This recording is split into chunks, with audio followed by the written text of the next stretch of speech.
राव साहब और बाबू दोनों वेताल की मूर्ति के पीछे से चले। जैसे जैसे हम अंदर जा रहे थे, जंगल और घना होता जा रहा था। वे इतने अंदर पहुंच गए कि दोपहर होने के बावजूद रात जैसा अंधेरा था। सीधे चलना उतना आसान नहीं था जितना कहा गया था, क्योंकि रास्ते में इतने सारे पेड़ पौधे और बड़े बड़े पत्थर थे कि कई बार हम रास्ता भूल जाते थे। उसने अपने साथ लाई हुई मशाल जलाई। न जाने कितना समय बीत गया, लेकिन वेताल की मूर्ति दिखाई नहीं दी और जंगल खत्म होने वाला था। अचानक उन्हें एक आकृति दिखाई दी। वह स्पष्ट तो नहीं दिख रही थी, लेकिन यह स्पष्ट था कि वह एक मूर्ति थी। वे दोनों मूर्ति के पास पहुंचे और सोचने लगे कि अब आगे क्या। फिर जिस मूर्ति की पीठ उनकी ओर थी, वह अपना सिर उनकी ओर करने लगी। वे दोनों डर से कांपने लगे और उन्हें समझ आ गया कि बाजिंद की तलाश में आने वाला हर व्यक्ति मृत क्यों पाया जाता है। यह डर था, लेकिन सिर्फ डर नहीं। जिस जगह पर वे खड़े थे, वह जगह धीरे धीरे इतनी सिकुड़ने लगी कि ऐसा लगने लगा मानो वे दोनों उसमें दब जाएंगे। चारों तरफ से जगह इतनी संकरी हो गई कि दोनों का दम घुटने लगा। तभी उनके पैरों के नीचे एक सुरंग बन गई और वे दोनों उसमें गिर गए। वह सुरंग कहीं बाहर जाने का एक गुप्त रास्ता था। बाबू और राव साहब दोनों उस पर फिसलने लगे। कुछ देर बाद वह कहीं गिर गया। वहां जंगल से कहीं अधिक रोशनी थी। उन्होंने देखा कि यह एक पुराना किला था। अन्य किलों की तरह यह ऊंचाई पर नहीं, बल्कि जमीन की सतह से काफी नीचे बना हुआ था। किले की हालत बहुत अच्छी नहीं थी। कुछ दीवारें और खंभे बचे थे, बाकी सब कुछ गिर चुका था। गिरते समय बाबू और राव साहब के शरीर पर कई जगह चोटें आईं और उनके कपड़े भी हल्के से फट गए। उन दोनों को पता ही नहीं चल रहा था कि वे जंगल के किस हिस्से में हैं।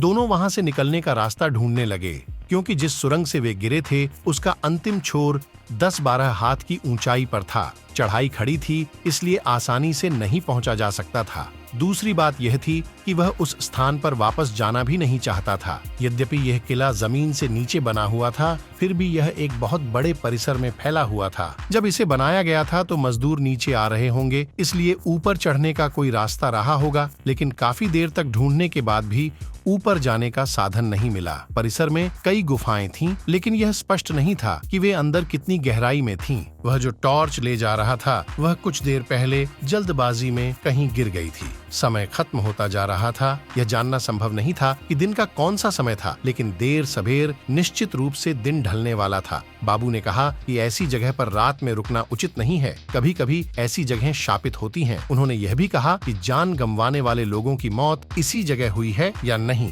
राव साहब को बाबू की बात पर यकीन हो गया। अब उन्हें भी चिंता होने लगी थी। बात सिर्फ बाहर निकलने की नहीं थी, अब उन्हें अपनी जान भी बचानी थी। वहाँ 22 गुफाएं थीं, लेकिन किसी भी गुफा में रोशनी नहीं थी जिससे अंदर जाने का रास्ता मिल सके। जब जादूगर ने चकमक पत्थर देखा तो उसे आग जलाकर मशाल बनाने का विचार आया। काफी देर तक कोशिश करने के बाद आखिरकार आग जलाई गई, लेकिन दिन ढल चुका था। अंधेरा धीरे धीरे घना होता जा रहा था। उसके पास ज्यादा समय नहीं था। दोनों मशालें लेकर पहली गुफा में दाखिल हुए। ऐसा लग रहा था कि गुफा बहुत दूर तक फैली हुई है, क्योंकि टॉर्च की रोशनी ज्यादा दूर तक नहीं पहुंच पाती थी। वह जितना आगे बढ़ता गया, उतनी ही अधिक गुफाएं दिखाई देने लगीं। सारा दिन जंगल में चलने के कारण उनके दोनों पैर पहले ही घिस चुके थे। ऊपर से वह सुरंग से गिर भी गया, जिससे उसे चोट भी आई। पेट में कौवे शोर मचा रहे थे, और ऐसे में अगर हर गुफा इतनी बड़ी हो जाए तो क्या किया जा सकता है। जब टॉर्च आदि खत्म हो गई तो बाबू ने कहा कि हम आगे नहीं जा सकते, क्योंकि वापस जाने के लिए रोशनी नहीं बचेगी। अगर आप इस गुफा में फंसे रहेंगे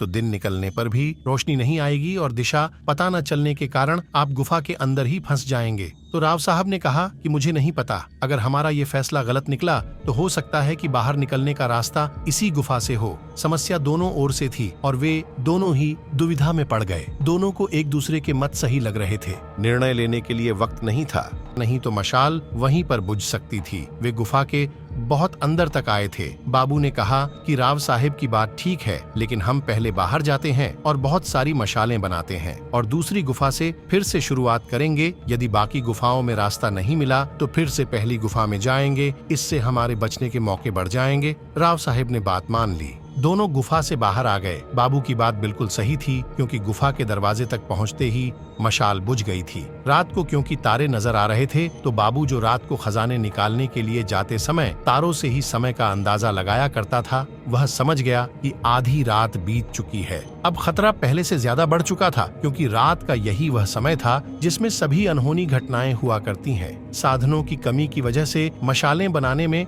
बहुत समय लग रहा था। वैसी परिस्थिति में भी बाबू ने 5 मशालें बना ली थी, लेकिन उन्हें यकीन नहीं हो रहा था कि इतनी मशालें एक गुफा के लिए भी काफी होंगी। बाबू भी थक गया था। उसका मन तो कह रहा था कि रास्ता खोजना जरूरी है, लेकिन तन साथ नहीं दे रहा था। उसे विश्राम की सख्त जरूरत थी। राव साहिब की स्थिति भी इससे अलग नहीं थी। दोनों ने सुबह होने का इंतजार करने का फैसला किया और बाहर ठंड लग रही थी, इसलिए उस गुफा के अंदर सोने चले गए जिसमें वे पहले जा चुके थे। वे ज्यादा अंदर नहीं गए, दोनों लेट गए। भूख और थकान के मारे उनका बुरा हाल था। लेटते ही दोनों की आंख लग गई। तभी राव साहिब को कहीं से पायल की आवाज सुनाई दी। पहले उसने सोचा कि यह उसका वहम होगा। कभी कभी थकान की वजह से भी दिमाग भ्रम पैदा करने लग जाता है। फिर से वैसी ही आवाज। अब की बार बाबू की भी आंखें खुल गईं और वह उठकर बैठ गया। राव साहिब को पहले से उठा देखकर बाबू जान गया कि उस अकेले को वह आवाज नहीं सुनाई दी।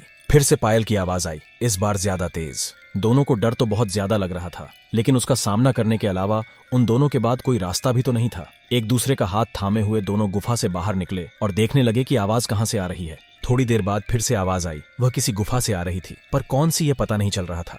बाबू ने टॉर्च जलाई और दोनों एक एक गुफा के मुहाने पर गए और सुनने लगे कि आवाज कहां से आ रही है। सभी गुफाओं के मुंह एक दूसरे से सटे हुए थे। जैसे ही वे 13वीं गुफा के पास पहुंचे, आवाज तेज हो गई। वे चुपचाप गुफा के अंदर जाने लगे। उनका डर अब हद से ज्यादा बढ़ने लगा था। बाबू का पहले वाला डरपोक स्वभाव फिर से उभर आया और उसके पैर कांपने लगे। वे गुफा में काफी अंदर तक चले गए थे, लेकिन जैसे जैसे आगे बढ़ते गए, आवाज उतनी ही अंदर से आती हुई प्रतीत होने लगी। तभी दूर कहीं मुझे एक टिमटिमाती रोशनी दिखी, बिल्कुल बाबू के हाथ में टॉर्च की तरह। वे धीरे धीरे उस ओर बढ़ने लगे। वह रोशनी गुफा के अंदर बनी थी और एक गुफा से आ रही थी। वे उस छोटी सी गुफा के मुहाने पर पहुंचे और जैसे ही उन्होंने अंदर का नजारा देखा तो दंग रह गए। एक किशोर लड़के के हाथ में एक छड़ी थी और उस पर चूड़ियां बंधी हुई थीं। वह अपनी छड़ी को जमीन पर मार रहा था और उससे पायल जैसी आवाज आ रही थी। उसके आसपास जंगल के हर जानवर का एक प्रतिनिधि मौजूद था, मानो वे सभी मीटिंग कर रहे हों और वह लड़का उनका नेतृत्व कर रहा हो। लड़का प्रत्येक जानवर से बात कर रहा था। बाबू और राव साहब समझ गए कि यह वही है जिसे वे बजिंद की तलाश में थे। गुफा में शेर, भेड़िया, लोमड़ी, लकड़बग्घा, हिरण, मोर, सांप, बिच्छू आदि अनेक प्रकार के जंगली जानवर थे। जंगल में वे जानवर भी एक दूसरे के पास बैठे हुए थे जो आपस में शत्रुता रखते थे। बाबू और राव साहब आश्चर्यचकित रह गए। वे सोच रहे थे कि अगर कोई जानवर हमला कर दे तो अंदर कैसे जाएं।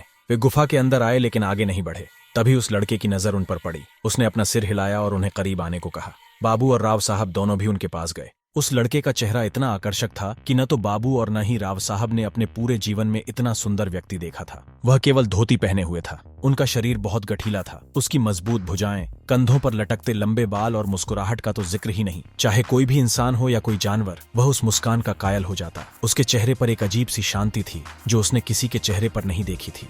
दुनिया की सारी सुख सुविधाओं से दूर सिर्फ इन जानवरों के बीच रहकर वह इतने खुश दिखते थे कि दुनिया का सबसे अमीर इंसान भी खुश नहीं होगा। लड़के ने उनसे पूछा कि वह जानता है कि वे यहाँ कैसे पहुंचे, लेकिन वह उनके यहाँ आने का कारण जानना चाहता था। उन्होंने कहा कि अगर उन्हें नीलावंती के बारे में पता चल गया है तो उनका यहाँ से जिंदा लौटना मुश्किल है। उसे मारा नहीं जाएगा, लेकिन नीलावंती का रहस्य ऐसा था कि उसे भरी सभा में सुनना पड़ा। लड़के ने कहा कि वह इसे किसी सभा में सुना सकता था, लेकिन श्रोता के पास ऐसा करने की क्षमता नहीं थी, इसलिए उसे अपनी जान से हाथ धोना पड़ता। तब राव साहब ने कहा कि उन्हें नीलावंती के बारे में सिर्फ इतना जानना है कि उनके किसी पुरखे ने लिखी किताब का उससे क्या संबंध है। उनकी जानवरों की भाषा समझने में कोई रुचि नहीं है, और अपने खानदानी खजाने बाबू से मुलाकात और उस गुफा तक पहुंचने की पूरी कहानी बताई। तब लड़के ने कहा, मेरा कोई नाम नहीं है। मैंने यहाँ आने वाले लोगों के मुंह से ही सुना है कि लोग मुझे बाजिंद के नाम से जानते हैं। लोग समझते हैं कि मैं जानवरों की भाषा जानता हूँ। यह नीलावंती की वजह से है, लेकिन मैंने उस ग्रंथ को पढ़कर जानवरों की भाषा नहीं सीखी। खुद रुद्रगणिका नीलावंती ने मुझे यह भाषा सिखाई है। क्या नीलावंती स्त्री थी? यह हमें नहीं पता था। हमने सिर्फ इतना ही सुना है कि नीलावंती नाम का एक ग्रंथ है जिसे पढ़ने से जानवरों की भाषा समझती है। राव साहब ने कहा, लेकिन आप नीलावंती के बारे में क्यों जानना चाहते हैं, जरा बताइए। बाजिंद ने कहा। राव साहब ने अपनी जेब में रखा वह कागज निकाला जिस पर खजाने का उल्लेख किया गया था और जिस पर नीलावंती अक्षर उल्टे लिखे गए थे। वह कविता पढ़ते ही बाजिंद मुस्कुराने लगा। बाबू और राव साहब दोनों उसके चेहरे की तरफ देखने लगे। बाजिंद ने कहा कि इसका उत्तर तो बहुत ही आसान है। बाजिंद ने कहानी शुरू की, क्योंकि यह मेरे जन्म के पहले की बात है और मेरी उम्र अभी 1100 साल है, तो यह घटना बहुत पुरानी है। आप इसे ध्यान से सुनिए, क्योंकि इसी कहानी में आपके खजाने का रहस्य छुपा हुआ है। पहले के लोग बहुत ही अक्लमंद थे। वे जानते थे कि मनुष्य प्रकृति के साथ इतना नहीं एक रूप हो पाता जितना पशु, पक्षी, पेड़, पौधे होते हैं। इसी से वे इस सृष्टि में अपना वजूद बनाए रखते हैं। वे प्रकृति के नियमों के बारे में हमसे बहुत ज्यादा जानते हैं। सोचिए, हजारों पक्षी बिना किसी दिशा दर्शक के एक जगह से दूसरी जगह जाते हैं। प्रत्येक वर्ष कैसे यह वे कर पाते हैं? प्रकृति की अपनी भाषा है जिससे वह हमसे संवाद करती है। मनुष्यों को भी वह भाषा समझती थी, लेकिन फिर जैसे जैसे मनुष्य यंत्रों का सहाय लेने लगा तो उसे प्रकृति के साथ संवाद करने की आवश्यकता कम लगने लगी। जिन लोगों को अब भी प्रकृति के रहस्य जानने थे, उनके लिए उसका एकमात्र जरिया था जानवर, जिनसे बात करके वह उन रहस्यों को उजागर कर सकता था। तो हमेशा से ही वह जानवरों की भाषा सीखने की कोशिश में लगा हुआ था। हालांकि कामयाब कोई बिरला ही होता था, वह भी एक हाथ जानवर की भाषा में, परंतु इतना काफी नहीं था।